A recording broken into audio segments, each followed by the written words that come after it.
Қайырлы күн, құрметті студенттер. Сабақтың тақырыбы Тұманбай Молдағалиевтің «Шақырады көктем, құстар қайтып барады, өмір қымбаттым менің» өлеңдері. Сабақтың мақсаты Тұманбай Молдағалиевтің өмірі мен шығармашылығы туралы мәліметтерді білу, «Шақырады көктем, құстар қайтып барады, өмір қымбаттым менің» өлеңдерін талдай отырып, түсініп оқуға, ойын тиянақтап жеткізе білуге үйренеді, шыншылдыққа, батылдыққа дағдыланады. Оқыту нәтижесі сабақ үстінде алған білімдерін талдап, қорытындылап, жүйелі түрде жеткізе біледі. Жұмыстарды атқара отырып, білім алушы білімді өз бетімен игеруді үйренеді. Сабақтың эпиграфы Өлең жазбасам, бірдеңем жоғалғандай, мазам кетіп жүремін, оңала алмай. Әлсіздік пен мәнсіздік, мазасыздық, соңымнан бір ереді, олар қалмай. Тұманбай Молдағалиев. Тұманбай Молдағалиевтің өмірі мен шығармашылығына арналған бейнебаянға назар аударайық.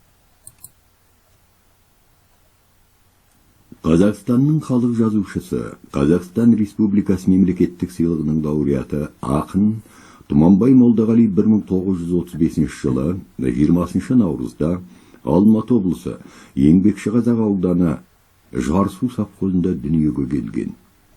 Ол сыршыл, лиризмді дамытқан ақын. 1956 жылы қазіргі Әл-Фараби атындағы Қазақ ұлттық университетінің филология факультетін бітірген. Өмірінің соңына дейін Балдырған журналының бас редакторы болып жемісті еңбек етті.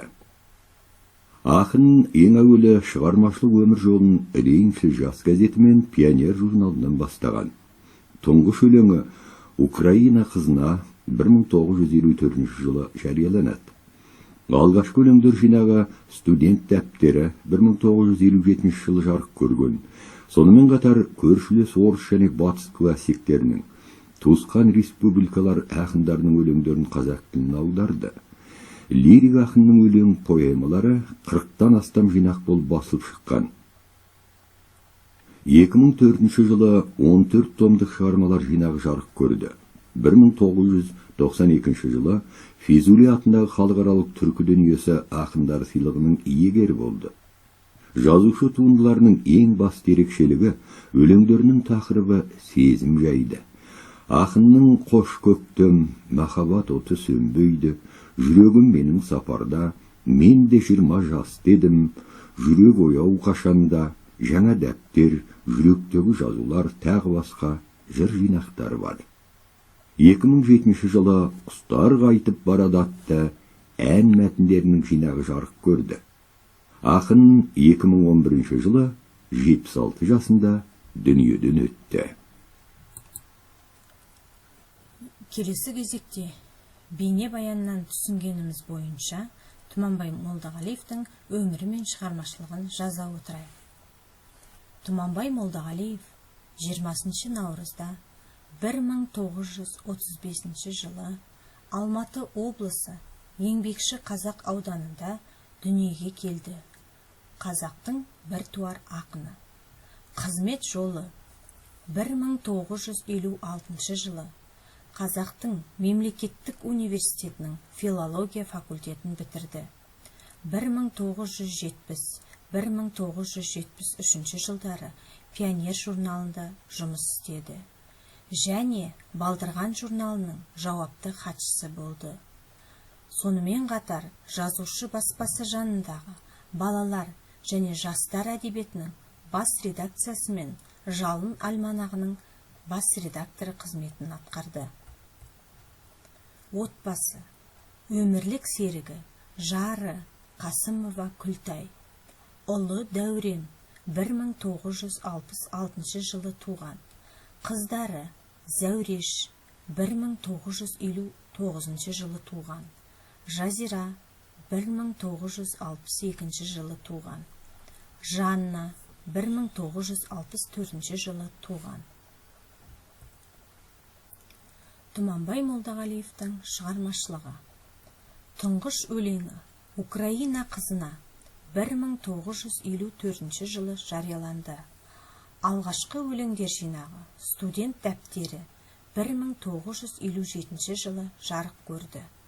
Тұманбай Молдағалиев нәзік сырлы, ойлы да отты жырларымен танылды.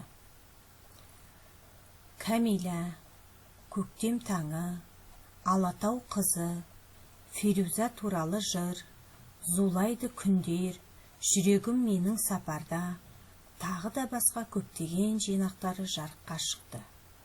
1967 жылы жарық көрген «Жаңа дәптер» атты кітабы үшін Қазақстан сыйлығының лауреаты атағы берілді. 1969 жылы ескерткіш «Шақырады жаз мені», «Жүрек ояу қашанда» атты кітаптары да оқушылардың ілтипатына бөленді. «Қош көктем» атты таңдамалы өлеңдер кітабы, «Хаттар» атты поэмалар жинағы 1974 жылы жарық көрді. Тұманбай Молдағалиевтің орыс тілінде «Я сын семиречья» 1962, «Первая встреча» 1968, «Новая тетрадь» 1969 жылы атты өлеңдер жинақтары шықты. Музыка саласында да көптеген еңбектер атқарған. Тұманбай Молдағалиев көптеген ән мәтіндерінің авторы. «Құстар қайтып барады» музыкасы Нұрғиса Тілендиевтікі, «Бақыт құшағында», «Әнім сен едің» музыкасы Шәмші Қалдаяқовтікі, «Ертіс вальсі» музыкасы Жамақаевтікі, «Шақырады көктем» музыкасы Әсет Бейсеуовтікі. Көптеген халық арасында кең тараған. Келесі кезекте Нұрлан Өнербаевтың орындауындағы Тұманбай Молдағалиевтің сөзіне жазылған «Құстар қайтып барады» әнін тыңдайық. Зөмірін қысқарды, бара жатыр құс қайтып. Зымырайды менің бала кезімде, бір жалт етіп өте шыққан сезімде.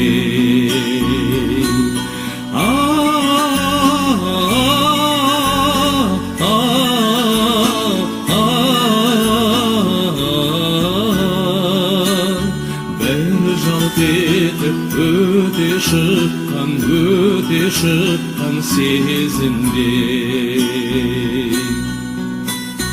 Құстар сызылтып ән салады,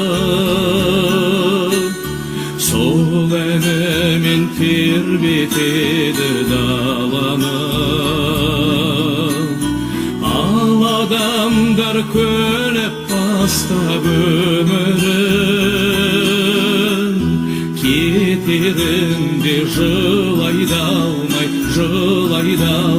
қалады.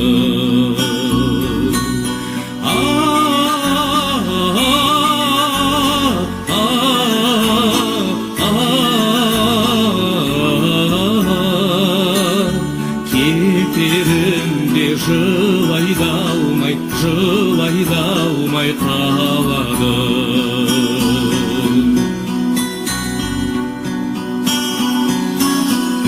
Біздің жаққа бауыр басып кеткен бе, тамаша әнмен келіп еді көктемден. Өскен жерге сыймай кетіп барады, өскен жерін қимай кетіп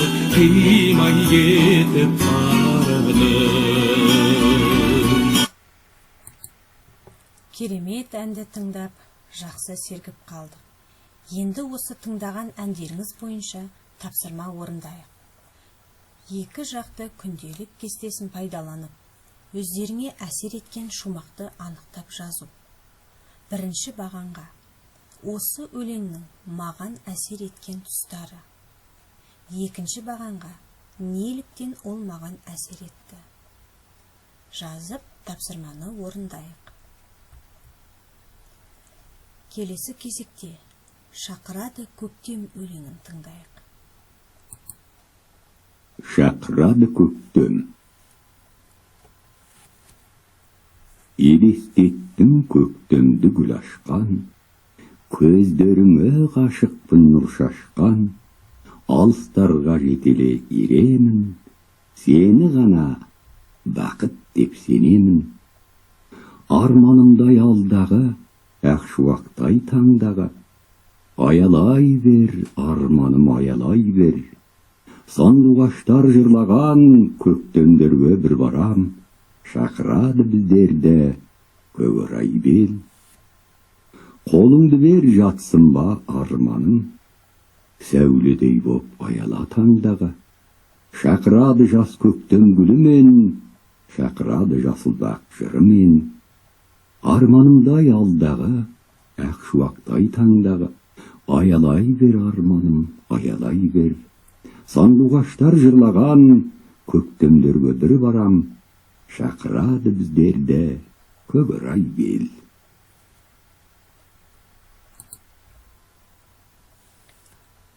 Екінші тапсырма. Тыңдаған шақырады көктем өлеңдеріңіз бойынша осы өлеңді құрылысына қарай талдау. Бірінші, авторы. Екінші, тақырыбы. Үшінші, жанр түрі. Төртінші, шумақ. Бесінші, идеясы. Үшінші тапсырма. Дұрыс бұрысын белгілеңіз.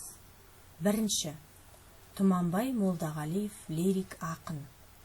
Ол ақын. Үшінші, 1956 жылы КазМУ-дың филология факультетін бітірген.